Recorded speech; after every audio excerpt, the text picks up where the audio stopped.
This is VSiN, the sports betting network. This is Money Moves on VSiN, the sports betting network.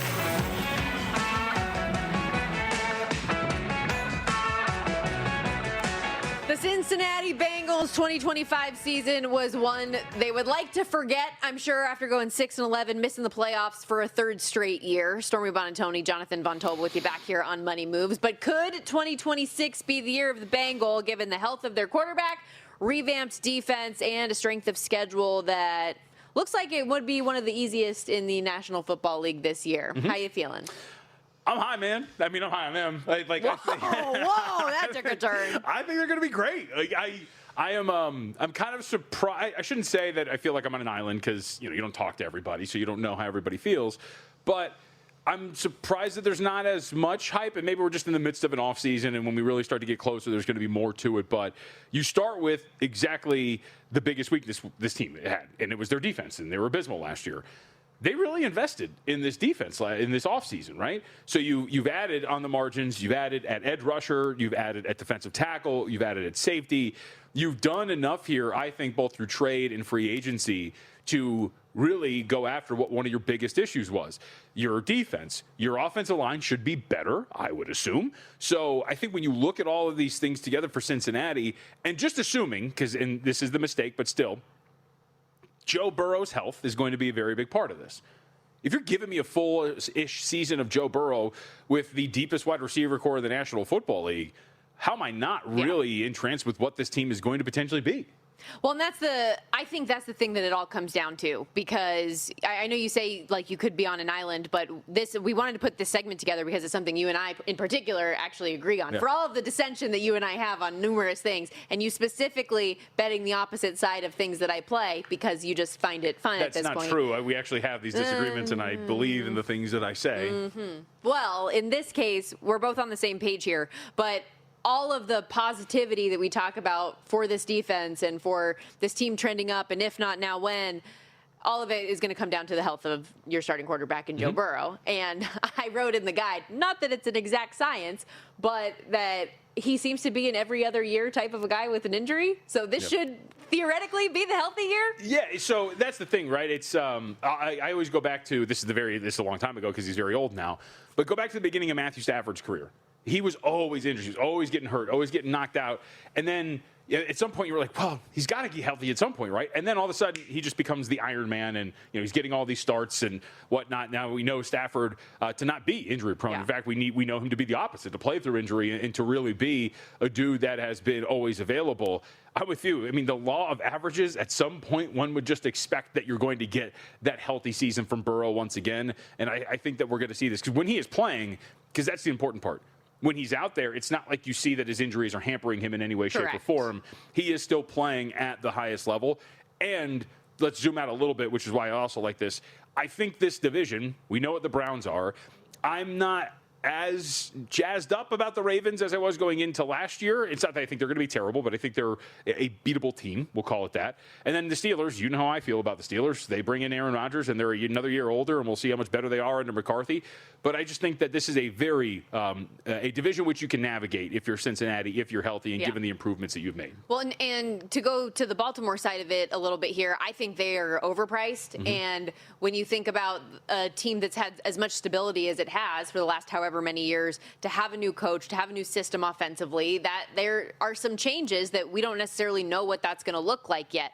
Meanwhile, with Cincinnati, I think we have a pretty clear framework of who they are offensively. And to go back to the defense, this is massive, the additions that they've been able to put together here. You mentioned like the areas that they fixed, but the specific names, right? You bring in Dexter Lawrence and Jonathan Allen. They signed Boye Mafe in free agency. You draft Cassius Howell, who seems to be NFL ready. Shamar Stewart, who didn't have the rookie season he wanted to. I've seen all of these reports saying that he should be poised to take a step forward, and that's a big name, right, that they brought in last year in the draft. So I think there's a lot of excitement about what the defense can do, which is important, because it felt like week after week a couple years ago when Joe Burrow was fully healthy and they still struggled to make the playoffs. It's because you're losing games where you're scoring 30-plus points. You should not lose 4 games when you've scored 33 or more points. Yep. And so if this defense is just average, like we're not even asking for this to be a top 10 unit. If this defense is just not last anymore in the National Football League, it's going to make a significant difference for them. So here's the question for you. How then, if we're so high on this, then how do you bet it is the question. So I did a couple different angles, and I don't know how you did it in the guide, but I did the alt over 10.5. And it's 10.5 or 9.5, their win total, depending on where you look in the pricing, right? So I did the 10.5 because you're getting plus money on the over. The division was also the way I played it at 2-1. But I didn't play the Super Bowl, and I'm wondering if I should. Do we think the Cincinnati Bengals can get over the hump for the first time in history? I don't care about all that. I'm with you. But I did this. Right? I put the thumb up and went up. Over 11.5 at 2-1. Okay. So, and credit our boy Adam Burke, who, and I'm sure you'll have updates on this in the guide, and you can check this all out, and Burke has done a great job talking about this. Generally, with NFL win totals, you're going to hit your mark or miss your mark by about those 2 wins. So if you like a team over or under, we had this discussion about the Dolphins last year. I ended up missing out by a loss, or however you want to quantify it, but I bet their alternate under.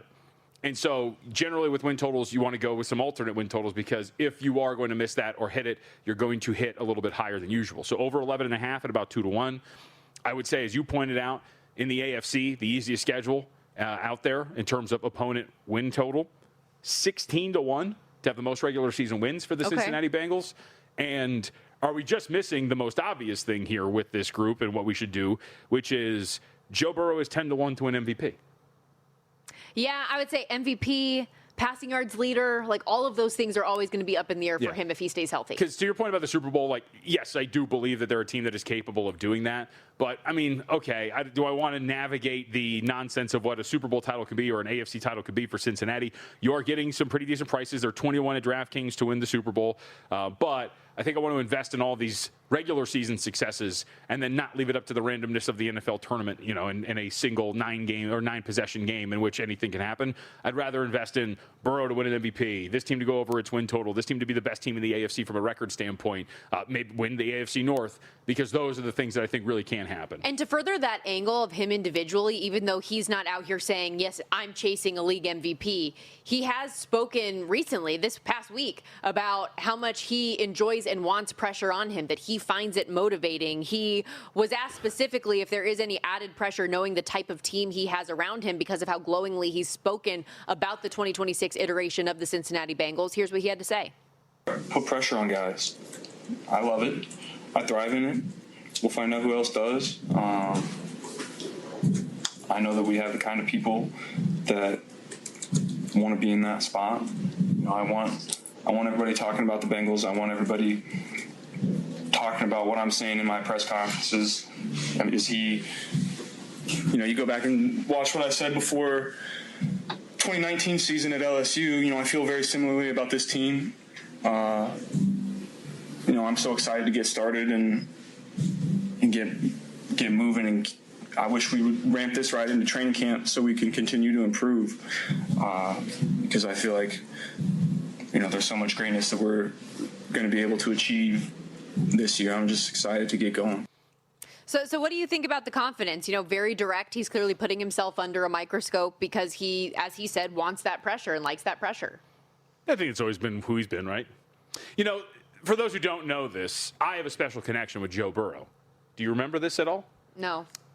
Oh, wait, yes. Hold on. You met him in an elevator. We may or may not have shared an elevator in San Francisco during the Super Bowl.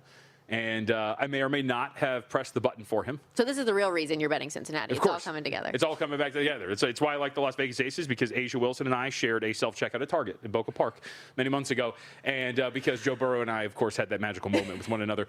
Either way, that's always been who he's kind of been, right? So the confidence, some call it arrogance, but I think that there's a reason why. And this team's upside is really good. His upside is one of the best quarterbacks in the NFL as we have seen before. So I would expect that that's going to be there, but I think they've got all the pieces to exude that confidence as well. So one question I do have, because as we talked about, yes, the strength of schedule is on their side here. We know slow starts have plagued them historically. Even last year with them actually winning the first 2 games of the season, they then proceeded to lose 4 straight immediately after that. Since Zach Taylor took over the team in 2019, the Bengals are 11, 23, and 1 the first 5 weeks of the season. I'm not buying it. The only 2 teams that are worse in terms of that time span are the Jets and the Giants. That's not the company that you want to be in. Mm-hmm. So with this beginning of the schedule being the Bucks that they host at home, at Texans, at Steelers, and against the Jags, how they get out of the gates, in my mind, is still important, because how many times have we seen them surging at the end of the year, and then it's those first 5 weeks that held them back? Yeah, absolutely. I mean, that's always going to be it, and you don't want to have to make, especially as somebody who thinks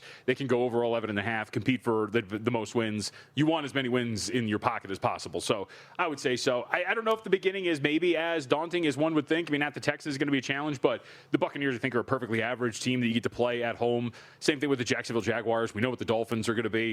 Yeah, I would hope that if you're going to take care of business like I believe you can, that you're going into that game against the Ravens with 1 loss. After your bye week. So hopefully this analysis, if nothing else, has helped you realize that this is the tip of the iceberg of what's going to be in the NFL betting guide that comes out on Monday, June 22nd.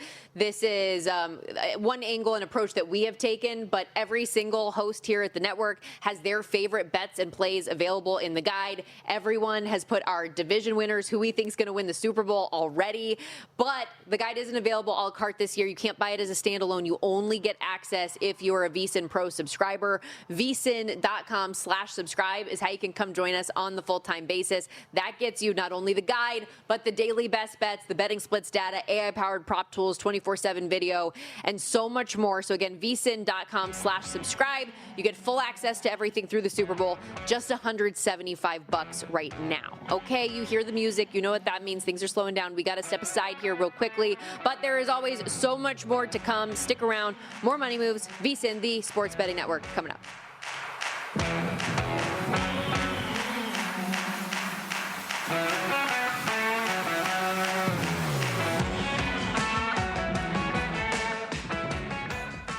So you're listening to this podcast because you want an edge. But what if I told you you're only halfway there? You've got the mindset. Now it's time to get the toolkit to match. Here's the thing. Pro bettors spend thousands on data and tools, but what they don't want you to know is that you can get the same edge for a fraction of the cost with VSiN Pro. VSiN Pro gives you access to expert picks, public betting data, prop projections, powerful tools, analytics, and more. Just tap the link in the description and see why thousands of bettors are already using VSiN Pro to cash more bets.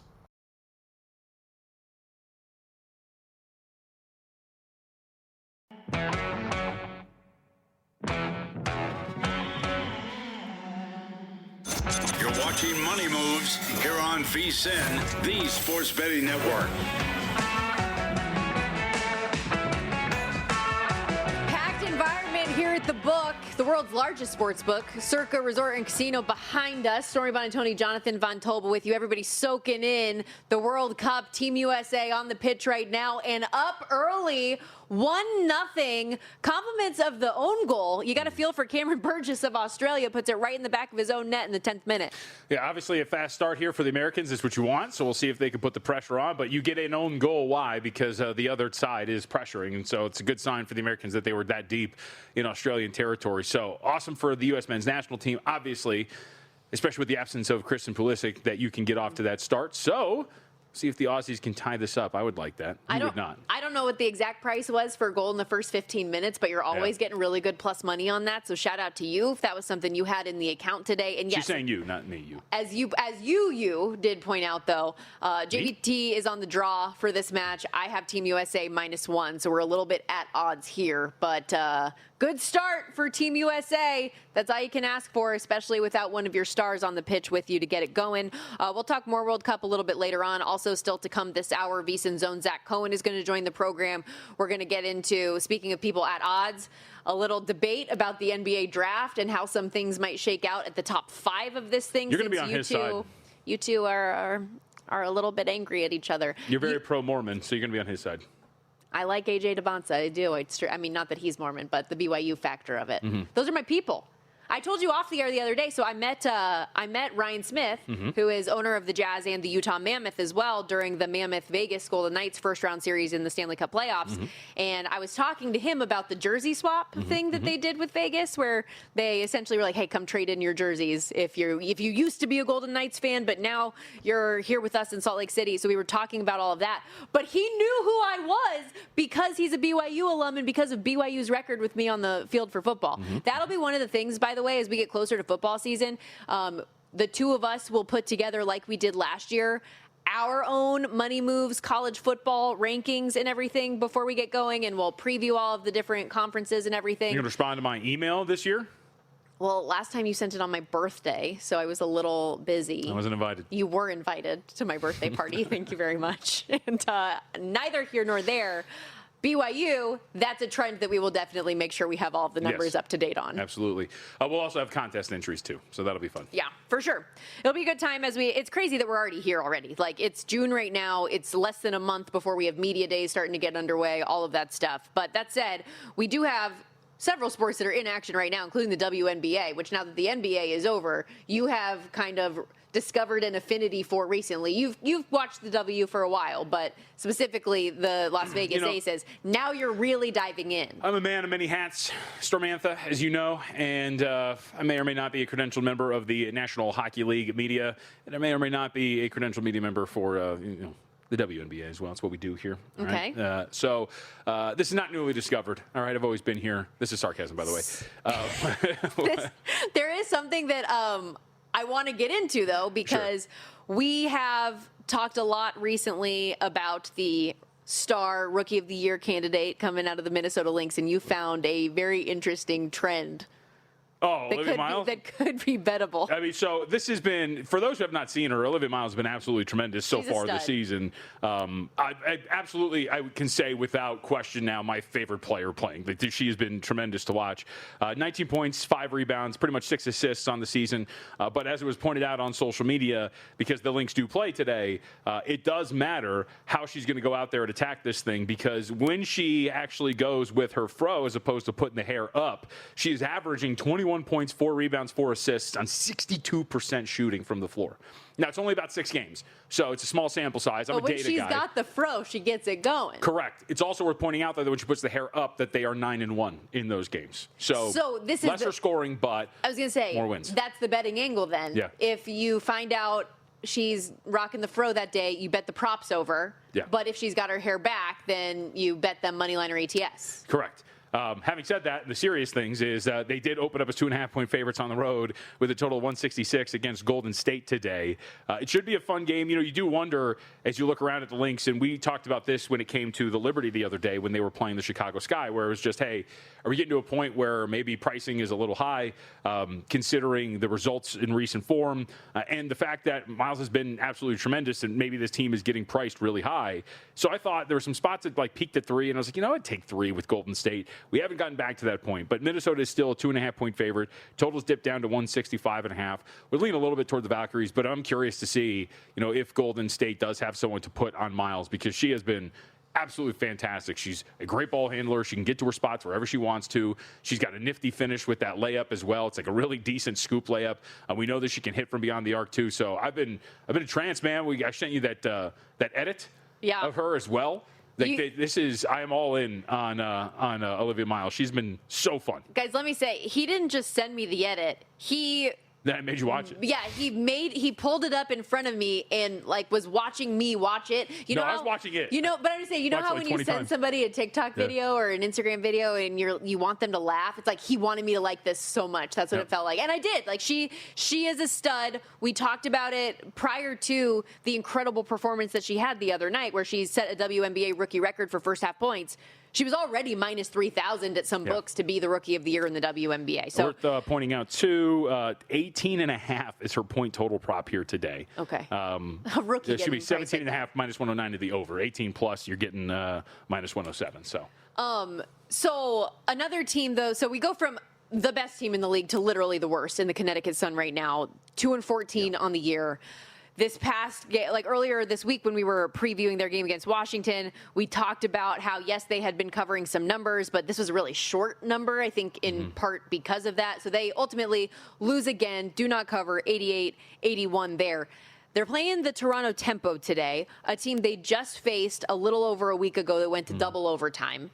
How do you think this one plays out? I think, actually, to me, I think it's going to be the Sun. And if I'm sitting around in a spot where I can watch some WNBA today, I'd take a piece of Connecticut. First off, it's the injury report for Toronto. The other day, we were actually texting about the show and whatnot, and I was watching Toronto play Indiana, and we saw in that game Brittany Sykes went down with an injury. She's out. It's a foot issue for her. Also on the injury report today, listed as out, Kiki Rice, who is about their third leading scorer statistically at this point right now. I think she's only played in 10 games. But for a Toronto team that is in the upper half of the league right now in terms of offensive efficiency, to not have two pieces like that out there on the floor, I think it's a pretty big deal here for Toronto. So they open 1.5, total 168.5, but a couple of spots that are floating around like pick right now. I would expect maybe we kind of head in that direction. I don't think it's the craziest thing in the world that they go off Toronto. That is 1.5 point favorites. Circa's at 1 for what it's worth, but small lead toward Connecticut. You mentioned it. They're not a great team, but do wonder if the injuries are going to bite the tempo to the point where the market's not pricing it in enough here against the Sun. Last game, biggest spread of the day, Liberty laying 13.5 against the Mystics. Yeah, well, and this is, again, the question that we had discussed the other day, which is, are we just priced out a little too high? Now, it's not like against the Sky they were bad. Sky shot over 50% from three the other day and really pushed New York. So that's part of it. I also saw this way, it helps to pay attention. Our guy, Doug Kazarian, I'm sure was all over this. Saw DraftKings actually initially opened this up on the overnight at Liberty minus 6.5. And so that was on the screen for a little bit before it got pushed up really quickly.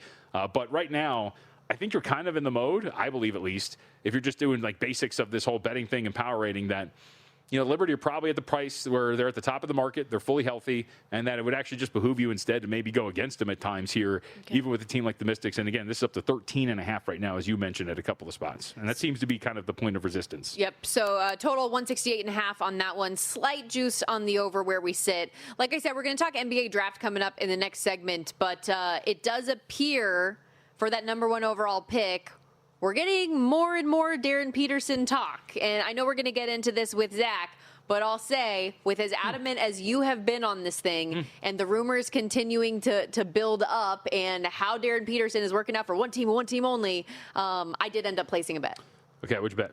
3-1, Darren Peterson. So I didn't get your number, but I added it to the portfolio. I think I would be disappointed if I listened to you talk about this every single day and it happened and I didn't have it. I believe the term would be to the gills. That is what I am loaded up to when it comes to Darren Peterson. How many times have you bet it? Production crew, I will tell you this right now. If Darren Peterson goes number one, I will buy a lot of pizza for you guys. How about that? And donuts. Or bagels if you want bagels, whatever your choice of, food is. Can I suggest donuts? Because we will go nuts for donuts. You speak for them. You're speaking for yourself. You're trying to get that out there. Yeah, to pass on the donuts, as I'm being told in my ear. That's one person who's not even here today who said that, so I don't know if we can trust him. I don't know if we can trust him. But yes, I've betted a couple of times here, so we're up on Darren Peterson to go number one overall. Again, now this is the stupid part. I think I'm dead right in the sense of I think the Wizards are pretty 50-50 on who they're going to take. I don't think that they're already settled on taking A.J. Debonsa, but the market, I believe, is being priced as such, and I believe that to be incorrect. Okay, well, I'm going to let you drive the bus next segment because you have a lot to get into with our good buddy Zach. Stick around. Might be good buddy. I don't know. I was supposed to be on the podcast yesterday, and after this, who knows where things could go. Keep it locked right here. We're going to break down the top 5 of the NBA draft, some player props, and other ways to approach it. I mean, we're getting close to just about 4 days out. Tuesday, the Washington Wizards will be on the clock from Barclays.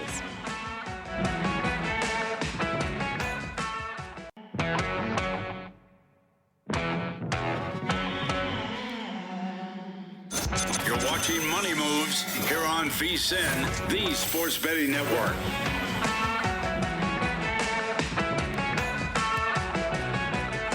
We are apparently like Wendy's television? in that there is beef here today as we welcome you back to VSiN, the Sports Betting Network. Money Moves, Stormy, Buonantony, Jonathan Von Tobel with you.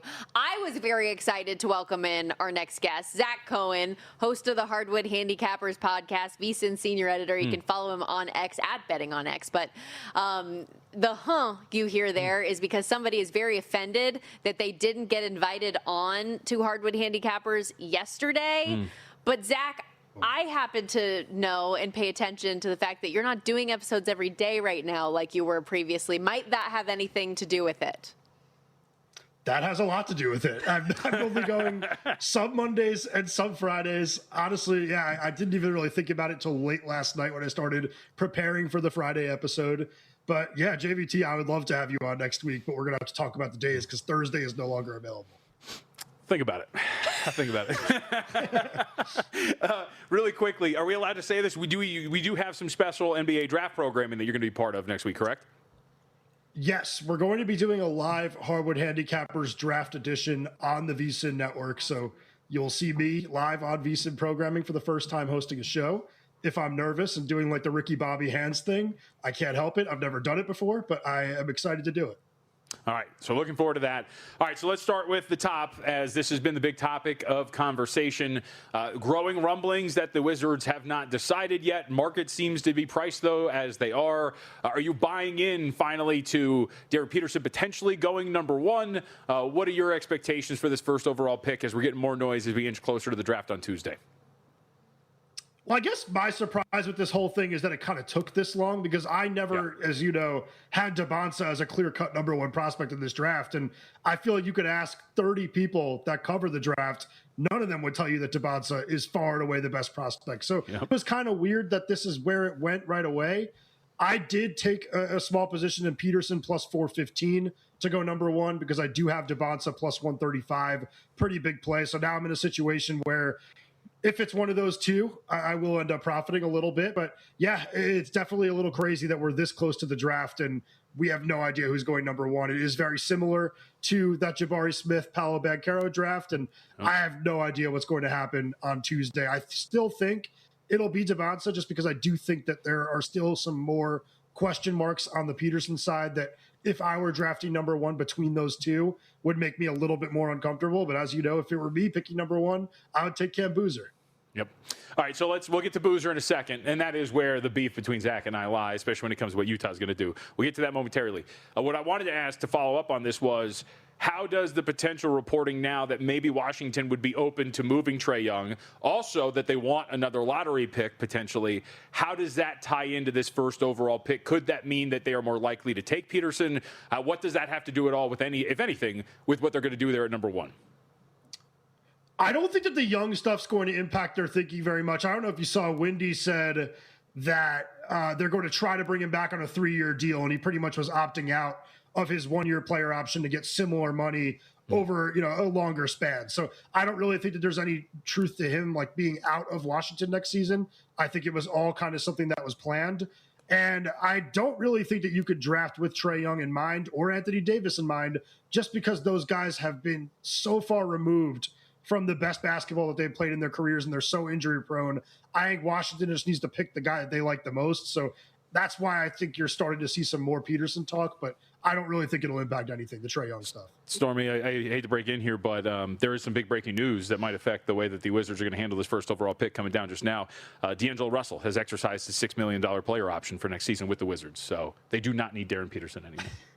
Okay, yeah, that'll do it. That's the. That is how a lot of listeners found out that D'Angelo Russell is on the Wizards. Yeah, that's correct. Yes. To that end, though, we have seen the market start to move a little bit, and maybe people are buying in on that fact because you got plus 415. I'm looking at DraftKings right now on Darren Peterson to go number one overall, plus 290. AJ Debonsa was minus 450. He's down to minus 380 right now. But let's go then to what the Utah Jazz might do. The crux of the issue. And the options there. So, JVT, actually, you know what? Why don't you set the table for this bad boy? We don't have to set it up. What do you think is going to happen in number two, Zach? Because this is where you and I disagree on if AJ Debonsa is available, what could happen here. Yeah, I think if Debonsa is available, you're going to see Utah take him. There are still reporting as recently as yesterday about like Ryan Smith like salivating at the idea of being able to take his guy. a player that's like a son to him compared to Carlos Boozer actually having his son available in the draft. But no, I think that Devonta is going to be the pick if he is available for the Jazz. I think Boozer, as good as he is and as much as I like him, it's really tough to come to grips with taking a big man when every player on your team that is valuable, like outside of Keontae George, plays that position. It's just going to be so hard to find the minutes. I said to you and Kelly, it's like driving a new car off the lot. The second you do it, you're losing the value there. I feel like the second you take Boozer, you're kind of pigeonholing him into like a 15 to 20 minute per game role. He's not going to be as tradable because of the role he's playing, and I just can't see them doing it. I feel like the Angels just know that they have an opportunity here to draft a high upside player at a position that they could probably use a little bit more. Does the Kessler noise do anything? Like if they decide to move Walker Kessler, does that open the door more than for Boozer potentially? Because he's not a true 5, so it wouldn't be like a 1-to-1 fit. That would change things. If we have resolution on Kessler by Tuesday night, then yeah, I feel like Boozer would be way more in play at number 2. I feel like you could find minutes for Boozer, Jackson, and Markkanen to all play together far more often than you can with Kessler in the mix. By the way, don't understand where the Walker Kessler stuff has come from. Like the numbers that are being reported for him, the thoughts coming out of his camp, it just doesn't make sense to me. This guy has played, more than 70 games once in his career, has never been a part of a winning team. I don't really understand what the holdup is there, but they've offered him a fair deal from what I've seen, and feels like he should accept that. Yeah, I think he'd be like the 6th or 7th highest paid center, like making like well north of $20 million a year, and it might not be good enough. By the way, what we disagree on is the sense of, I keep saying that Utah, Stormy, would be fine in moving on AJ Devonta because Boozer would be a better fit, or the front office likes him, and I've been poo-pooing the Mormon BYU connection yes. That I don't think is that important. And my big example has always been DeAndre Ayton with Phoenix, who that did not work out well. But that is what Zach and I disagree on. I have maybe been a little over the top with our beef. This is a better situation than that. Oh, yeah, for sure. No, I just think that the sense of drafting a guy because he's a homegrown product, I would say, like if I was in a front office and someone came to me with that, I would tell him to get out of my office. Okay. There's like 8 other things I want to ask you still in the top 5, but I know there is another bet that you have recently added. And outside of all of the conversation that we've been having in the top 5, there are a bunch of different ways that you can bet the draft. You can bet a player-specific draft position over under a certain number. What have you added to the account in that vein? Yeah, so yesterday in the morning, there was reporting that the Bucks might have made a draft promise to Nate Ament from Tennessee, and that means that he would not be falling past number 10, yet his over-under is sitting there at 10.5 at pretty much every single prominent sports book, and you could take that under for minus 155. It was minus 105 when I jumped on it and posted it to the VSiN website, but minus 155 I still think is a really good price. If there's a draft promise on him not to fall past 10, that is going to be a winner. And I do think that there are actually opportunities for him to go a little bit earlier in the draft, because there are rumors that the Nets are very hot for him at number 6. Several other teams in the top 10, I think, could use a big wing. So I do think that Nate Ament under 10.5 is one of the best bets that you can make right now. Said you had like 8 things? Okay, well then who goes 5? Because there's been, 4 different names that have really been rotating around. What do the Clippers do? So, I mean, if they're actually going to be committing to Ty Lue in the future, it sounds like it would be Braden Burries. Like, it sounds like he was the one that came out most impressed with what Burries does in that process. I mean, they had a workout with him. Burries apparently shot the lights out, and this is a player that is bigger. He could defend. Like, he fits way better next to Darius Garland, in between Garland and Kawhi Leonard. But if, there are some question marks about what Ty Lue's future is with the team, I guess I would say Keaton Wagler, who throughout the entire process has kind of been the number 1 player linked to them. I know that it's kind of changed at times. Sometimes it's Mikal Brown Jr., sometimes it's everybody else. But I do think Wagler has been the most consistent name brought up at number 5. Yeah, but real quick for our audience, I did bet Burries at 6-1 to go 5th overall, so I'd like to hear that. I'd add really quickly, Zach, in the last minute here, I think you can still find Burries top 10 at like minus 270. Some spots are at minus 500. I think minus 500 is more accurate than the minus 270. Would you agree? Yeah, I feel like Burries' floor is number 9 based on the reporting from last week that Rich Paul is trying to steer his way to Dallas. It feels like there's a pretty nice floor there for him with the Mavericks in the draft. So I still think that, going top 10 is a good bet, especially if you could parlay some of these markets. Not sure you could do that everywhere. One more that I have liked over the last couple hours that I'm really kind of toying with. A day Mara to go under 9.5 is plus 140. I was just watching a workout where like he shot the lights out from three, and everyone knows that he is an unbelievable rim protector, very good rebounder on both ends of the floor. If he has some of that floor spacing upside, I feel like you start to talk about him like you would have like Donovan Clingan a couple of years ago, and I think that he has a nice floor at 8 with the Hawks. Awesome stuff, Zach. Thanks for this. We appreciate you. Thank you. See, and I told you guys would make up. It would all be fine. It's my buddy. You just misunderstood. You know, he didn't even have a show yesterday. Otherwise, he totally would have been on it. Maybe.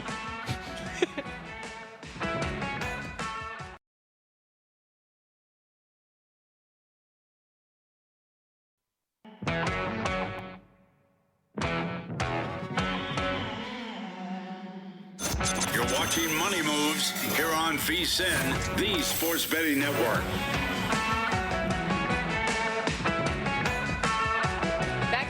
Moves. Shout out Montreal Max tweeting at us. How about that circa crowd behind you guys while you're doing Money Moves on VSiN, looking like an NFL Sunday for the U.S. men's national team. It is popping, and there were some upset Team USA fans a moment ago because while it looked like the U.S. was about to go up 2-0 on Australia, they had a goal pulled off the board for offside. Yeah, they went to, as apparently, I don't know if this is a British thing, but I was about to say they're going to VAR right now to check the goal, to whether or not the offsides. But Alex Blowers, our resident Brit, calls it VAR. And the goal is going to count.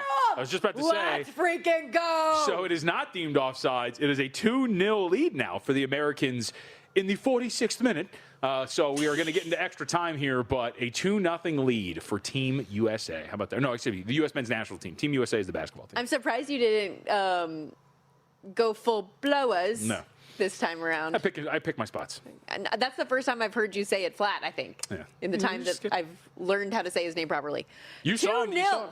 Let's go. You saw evidence of Alex and I's wonderful friendship earlier. You guys do have a nice bromance going. That is true. So 2-0 now, USA over Australia, and you remember, too, the news of the day, Christian Pulisic not available to play in this game. So they're doing this without one of their best players. No, he is their best player, dealing with a calf injury. Their head coach did say yesterday, prior to knowing whether or not he would be available, specifically that if he did not play in this game, he should be back for the next match. So at least there's some optimism that he'll be back in the near future. It was weird, all the injury stuff surrounding that, because right away it seemed like he was going to be fine and play this, and there was a ton of optimism about it. And then it got darker progressively. Yes, like each day, and they kept saying, well, he's probably going to be back out with the team tomorrow. Probably just continue to do individual work every single day. We should point out here, too, that the Americans really are dominating this game as we're getting closer to halftime. We got 7 minutes of extra time here, but expected goals for, big edge for them. We'll call it 0.6 to 0.1. Possession, 71%. And by the way, the expected goals, that number did not account for the actual goal itself. So we're actually up to 1.2 here. So a massive edge for them here. In terms of possession, 71% so far here as we inch closer to halftime. Couple of shots on goal, too. So, like, the Americans are really outplaying at this point the Australians, and obviously Australia with quite a bit of ground to make up. And yet again, as we're watching here, Stormy, they're just in the Australian end. They're attacking, yeah. Well, and this was something I was kind of talking about earlier when I was previewing this game, and who knows if the U.S. men's national team is ultimately going to hold on at this point. But the thought process that in their first match, they probably could have won by more, and that was without Pulisic in the second half available to them, right? And then Australia, their game against Turkey, they were outplayed in large stretches of that game, but ended up having the 2-0 victory. So that's in large part, too, why, as we get to our best bets here in a moment, why I'm on Turkey today. I think that they're much better than they ultimately got from a result standpoint in their first match. Updated, if you would be so inclined, the home side here, Team USA, U.S. men's national team, minus 4,000 on the three-way. The draw, 18-1, and if you think Australia can come back, 45-1. Okay, beautiful. Let's get into the bets for the day. We got a recap before we look forward. 1-1 for me yesterday, just a slight loser. We got Mexico home on the money line, plus 105 against South Korea. You had that as well. Both teams to score probably should have come through, but ultimately did not. Same with me, except for I did not have the both teams to score. Mexico money line plus 105. The Mexicans get it done in a very fun game. Probably got outplayed a little bit, I would say, but still get a victory nonetheless, and have clinched the group We'll move on to the knockout stage. We'll see who they get. But a path to, is it an extended rivalry? If they win the first knockout game, then they would take on the Brits. That would be the assumption, if everything plays out as you would assume. So is that like an extended rivalry because we were at one point British and then we became American, and so, like the extended rivalry goes out to the Brits? I wouldn't have thought that, but I like where your head's at. It's to see, kind of like Michael Jordan, right? Anything you can get to get that motivation. Or Mexico-Spain game, Sure. Against the colonizers, it'd be fun. I do have a handful of still pending wagers we can check in on for the World Cup. France to win it all, France to make the semifinal. That's probably my favorite bet that I have in pocket from a future standpoint for the World Cup, plus 130 there. Kylian Mbappe for Golden Boot, 6-1. Team USA to win Group D. So come on, boys, plus 140. Would really like this win. And then a group parlay that is still in the balance. I have Switzerland in Group B, England in Group L, and Belgium in Group G. And then for the U.S. Open, we are pending Xander Schauffele, top 10, top 20. Yeah. Tommy Fleetwood, top 10, top 20. Russell Henley, top 20. I also have Henley and Schauffele outright. Henley, not looking great on our start there, but Xander Schauffele surged up the leaderboard today. He's tied for second after a 4-under second round, 3-under for the tournament, but still 4 back of Wyndham Clark, who only shot 1 under today, but was awesome in the first round because, and we were talking so much about the weather yesterday and about how the weather was going to pick up and go crazy in the afternoon with those big gusts. It ended up dying down, setting up perfectly for him and others. Yeah, weather, I mean, come on. I would love to be a weatherman. Meanwhile, that's the one job I said when I got into TV. I just can't do it. Right. Can't go there. Let's toss it to Stormy with the weather report. That's like perfect. Come on. You get it to the Weather Channel. Local news has plenty of value, but I would love to be a local weatherman. That'd be absolutely fantastic. You'd be wrong all the time. It doesn't really matter. All right, a couple of things for you here. First off, U.S. Open pending. Scotty Scheffler 5-1, Tommy Fleetwood 20-1. The only thing that I've got that's live, it would seem, is Matthew Fitzpatrick at 20-1. I also wanted to clarify this. Also, Erling Haaland, World Cup is Golden Boot, the future that is there. What I wanted to clarify is what I have in the NBA draft, as we've discussed a ton of different things. So I do have Darren Peterson at a bunch of different prices, ranging from 4-1 down to I added some more today at 3-1. I added that today as well to the portfolio. Yeah. So we're, again, to the gills, as they would say, on Darren Peterson to go first overall. And, again, pizza for our crew if we get it. Braden Burries to go 5th overall at 6-1. I'm glad Zach mentioned this. So there's been some reporting that the Brooklyn Nets actually like Ade Mara, the big out of Michigan that he just mentioned, that maybe has some stretchability to him in terms of his game. So I took a little stab at Mara to go at the 6th overall selection at 10-1 as well. So those are the draft bets that I've got so far. I wish we had more available out here, like draft positions, things like that. Hopefully maybe we get a couple more before. But what's going to be interesting for our show at the very least, if they have the same rules as they do in the NFL draft, take them down 24 hours before. Yeah. We're going to have a very slim window to talk about them when we get on the air here on Monday. You will not be here, but still something worth mentioning. And as far as the bets added for today, so we have this draw here against the Australians, which is in dire straits. And then Stormy's looking 0-3 in the face. North Carolina to win the College World Series at -175. Boo! I'm on Oklahoma to win the College World Series. Let's get it going. They've already knocked off the number 2 and number 3 overall seeds in the tournament. They're on a run of 8 straight. Don't let the Sooners get hot with those bats, which they have. 26 home runs the last 10 games. Let's get it going. So I am on Oklahoma to win +155. I also today on the pitch have Morocco -140 on the money line against Scotland. It is up to -150 right now. I still think that's a worthwhile way to play it. They are simply the better team in this spot. Turkey, team total over 1.5, getting some good plus money, +115 on that, and an opportunity to bounce back. This is a team that, like I said, despite falling 2-0 to Australia, was the better team. They dominated possession. They took 30 shots. They should be very, very motivated against a team in Paraguay that hemorrhaged goals against the Americans. 4-1 Paraguay. A game that USA could have won more. Like, there's a pretty big talent gap there, and still sweating out USA -1 +105 against Australia here. As I mentioned as well, added Darren Peterson. I am drinking the Kool-Aid that you have been putting out here on the show, so hopefully it comes home for all of us. It's going to go so south. Like, it's going to be so bad. Also, I did not have a bet. We talked about all the soccer games today except for Brazil and Haiti. I don't have a play in that game, but just was worth noting as well. Brazil in need of a win after opening their game with a draw. Still no Neymar for the match again today. I know there was some hope and optimism that maybe he would be back for the second match of the tournament. He is still out there in New Jersey, did not travel to Philadelphia. All right, like it. So last 90 seconds, we're going to watch the rest of this game. Yes. It's like destiny. We were, if you want to check your text messages, we were just invited somewhere to watch the rest of this game here on property. You know what? Okay, what's cool about this? So shout out Derek Stevens for hitting us up right now. There we go. Because I looked over to his usual reserved spot here in the sports book, and I was like, I wonder if Derek's over there, if maybe we could squeeze in and hang out for the rest of the game. Headed out to Stadium Swim. Let's get it going. What a day. I have to roll my pants up. It's a little steamy out there. Yeah, I am wearing full pants right now as well. It's going to be a little warm. Dude, I wore these jeans out in Florida last weekend. Oh, my God. They got fans in the cabanas. What am I even talking about? We're going to be fine. I'm just saying, though, man. It was just like that Florida humidity was wild. Yeah, I don't do humid. It's funny you say that, though. All the people that were out there for the Stanley Cup final in Raleigh were saying the same thing when they came out here to Vegas. They're like, you know what? It's hot both places, but I would rather be here. The humidity in Raleigh was not treating people well, apparently. Yeah. If it's anything like what I experienced last weekend, brutal. I don't like to sweat. It's not my favorite. Like, when I lived in North Carolina, you would step outside and just...